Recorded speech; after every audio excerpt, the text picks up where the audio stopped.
there, fantasy owners. Welcome to LTC Fantasy here. Not sure if you're chiming in, watching via YouTube or listening via podcast, but really do appreciate you guys watching the episode, hopefully finding some value, and really do appreciate the support no matter how you're streaming the episode. Today we're going to look at 10 goaltenders that didn't quite get into our top 25 episode, but could still provide some relevant fantasy value throughout the season here. So we'll get right into it. Some goaltenders that I think could help out here. No particular order, but top one is Ilya Samsonov from Toronto there. He's 25 years old. Last year he got into 44 games. He was 23-12-5. He had 3 shutouts, a 3.02 goals against average, and 896 save percentage.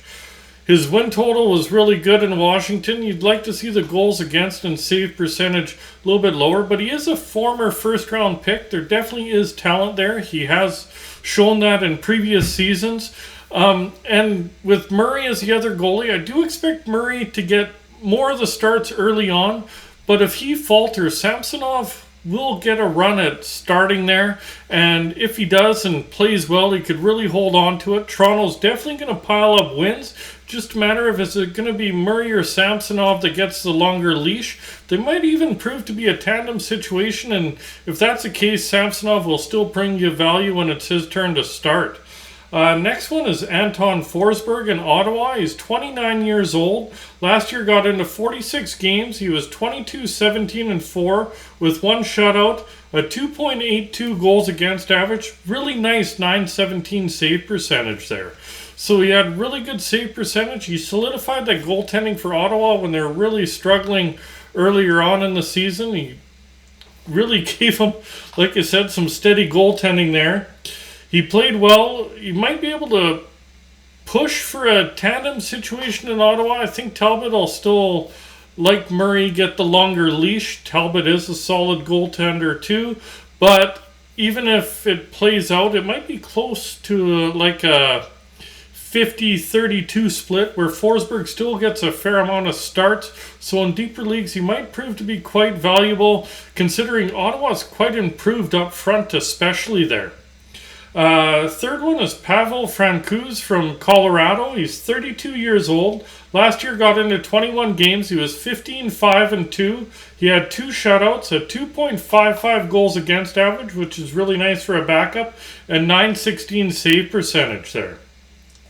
He played really well in the backup role. This year, they did bring in Georgiev because Kemper went over to Washington. Sakic did say Georgiev is the starter, but it'd be the first time that he's really been named a starter. So see how he handles that extra workload, possibly pressure. So Francouz might be able to work into, seems to be a theme here, but a tandem situation, or might even be able to take over. He's never really started that many games either, but with Colorado being a really strong team, could provide some fantasy value for you, especially in deeper leagues. Number 4 is Linus Ullmark. He's 29 years old. Last year got into 41 games played. He was 26-10-2 with 1 shutout, a 2.45 goals against average, and 917 save percentage. Really nice numbers. The games are split evenly between him and Swayman. I do see Swayman long-term taking over that crease. Is it this year? Personally, I think he'll get a few more starts, might get a run at it, but Ullmark's signed to a nice contract there, so could really be a tandem situation again. And when he is in net, Boston is a strong team. As you can tell by last year's numbers, he provided some really good fantasy value where he did start, and might be able to get that again this year out of him. The next one is John Gibson from Anaheim, 29 years old. Last year got into 56 games played. He was 18-26-11 with 1 shutout, a 3.19 goals against average, and a 904 save percentage.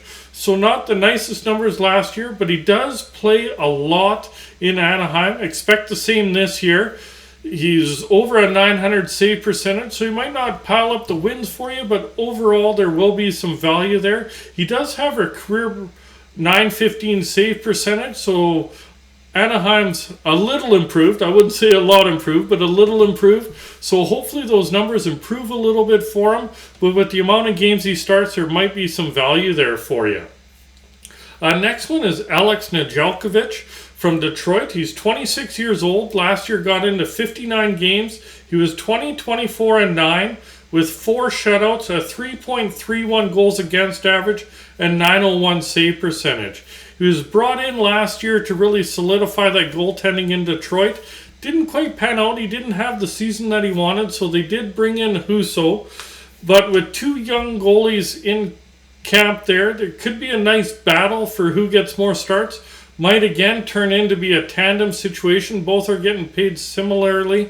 Husso a little bit more, a little bit longer, but realistically, Nedeljkovic is paid more than your typical backup, so he might get a run at a few more starts there. And Detroit has improved some, so it might provide a little bit more fantasy value. And Nedeljkovic, with being pushed with a better better goaltending partner there in Husso, might prove to him to play a little bit better than he did last year there. Next one's kind of grouped together. I can't figure out Vegas. Is it going to be Logan Thompson or Adin Hill? So we'll cover them both in here. Thompson, he's 25 years old. Last year, 19 games played. He was 10, 5, and 3 with 1 shutout, 2.68 goals against average, and 914 save percentage. And Adin Hill, he was 26 years old, 25 games played. He was 10, 11, and 1 with 2 shutouts, a 2.66 goals against average, and 906 save percentage. With Brossoit hurt to start the season anyways, which one is going to kind of take over the crease, or does it work into a tandem situation? Do they give it to Thompson because he played quite well when he get called up and was within the organization, or do you give it to Hill, who, considering he has more games played in the NHL, so more experience there, and he put up respectable numbers considering he was playing in San Jose, and San Jose kind of pooped the bed last year. Just kind of sees how it goes there. I'd give the edge to Hill just because when Brossoit does come back, I'll have to double check this, but I don't think Thompson needs to clear waivers if he is the odd man out. He can be sent down, whereas Adin Hill would. Not 100% sure on that, but for me, I'm leaning a little bit Hill, but Thompson, it'd be a battle to watch in camp, especially if your draft is in between camp and the start of the regular season. It'd be something to keep your eye on there. Next one's Cal Peterson from LA. He's 27 years old. Last year got into 37 games. He was 20, 14, and 2 with 3 shutouts, a 2.89 goals against average, and 895 save percentage. Now, the save percentage is a little bit ugly. He was over 500, did post 3 shutouts, so there is some relevant fantasy points there. Quick, last year kind of stole the crease from him because Peterson faltered, but Peterson is signed to that fairly big contract there. He's getting paid a little over $5 million a season. He is signed to be like the goalie of the future, does with Quick being on his contract year, more than likely last year in the league. Do they give Peterson a little bit longer of a leash? And the bigger question is can he gain McClellan's trust back? If he does get that back, you could see him getting a few more starts in Quick and could provide some value, because LA was a bit of a surprise team, I think most would admit, to make the playoffs. And they did improve a little bit from last year in some of the bodies they brought in, like Fiala, etc. The next one is Kaapo Kähkönen from San Jose. He's 26 years old. Last year got into 36 games played. He was 14, 14, and 4, 2.87 goals against average, and 912 save percentage. He had a really nice save percentage last year. Got into a fair amount of games considering he was back up to Talbot there in Minnesota. He will be the guy that gets the runway there in San Jose. Reimer's a very capable backup, but Reimer's on a contract year, aging veteran. He's been a backup before. He's been a starter before. He's kind of been through it all. So let Kähkönen run with it, see how it goes as they start that rebuild in San Jose. And I do expect him to get a fair amount of starts as long as he plays decent. Doesn't need to play great, but decent as they see what they have in the holding tank for their future there in San Jose. So Kähkönen, to me, could provide some value as like a third string goaltender on your roster where you start him as your third option if one of your goalies doesn't play that night. The last one's Antti Ranta from Carolina. He's 33 years old. Last year, 28 games played. He was 15-5-4 with 2 shutouts, a 2.45 goals against average, and 912 save percentage. So when he was in there, he played really, really well. Just a matter of Anderson does start a lot of games. It's more of a... He could provide some value in really, really deep leagues on his spot starts. Or if Anderson gets hurt and Ranta gets thrust into the starting position, you're going to find extreme value in him because of how strong Carolina's team is there. You could really, really find some really good value in Ranta if there is an injury especially, or even if in really deep leagues and you got room on your roster, Ranta and spot starts, he is going to provide some really nice fantasy value there for you.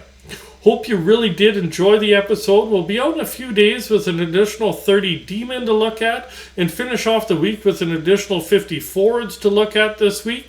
So if you did like today's episode, please, if you're watching via YouTube, remember to hit like, hit subscribe, remember that notification bell. If you're listening via podcast, remember to hit that heart, hit follow, subscribe, etc., so that you don't miss out on any future episodes. We really want to help strengthen your roster there. And again, I hope you did enjoy it. Hope you do find some value by watching these episodes. And we'll talk to you soon there, fantasy owners.